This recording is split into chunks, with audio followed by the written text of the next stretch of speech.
Hello everyone, আজকে যাচ্ছি outdoor শুটে। আমাদের লোকেশন হচ্ছে খাগড়াছড়ি ঝুলন্ত ব্রিজ, সাথে খাগড়াছড়ি চেঙ্গি ব্রিজ।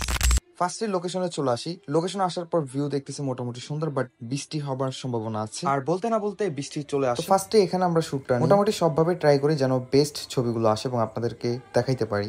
তারপরে লোকেশন চেঞ্জ করে একদম নদীর পাড়ে চলে যাই যেন এখান থেকে কিছু বেস্ট শুট না হয়, এবং এর সাথে সাথে একটা রিলসও মেক করি, যেগুলো আপনারা আমাদের কেজিসি পোর্ট্রেট ফেসবুক পেজে দেখতে পারবেন। চেঙ্গি ব্রিজের সাথেই হচ্ছে হর্টিকালচার পার্ক। তো আমরা হর্টিকালচার পার্কে যাই এবং বলতে পারেন এটা আমার একটা ফেভারিট লোকেশন, কারণ এখানে অনেক সুন্দর সুন্দর ছবি আসে। আর এদিক থেকে তো বৃষ্টি পড়তেছিল, তো দুদিক থেকে মিলে একটু বেশি পরিমাণ প্যারা খাইতে হইতেছিল। ভাগ্য বলো মাঝখানে বৃষ্টির পরিমাণ কমে যায়, যে কারণে একটু প্যারা কম খাইতে হয়। ওয়েট, তারপরে আমরা আবারও লোকেশন চেঞ্জ করি। আমরা চলে যাই খাগড়াছড়ির ঝুলন্ত ব্রিজ।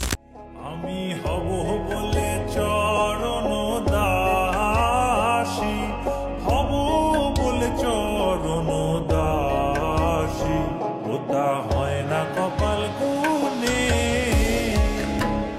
ওটা হয় না কপাল গুনে,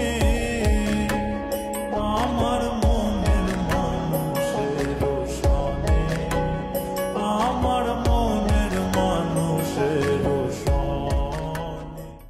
এই তো আজকের মতো এই পর্যন্তই। দেখা হচ্ছে নেক্সট কোনো ভিডিওতে। আর এই সকল ভিডিও আপনারা আমাদের কেজিসি পোর্ট্রেট ফেসবুক পেজে পেয়ে যাবেন। বাই বাই, আল্লাহ হাফেজ।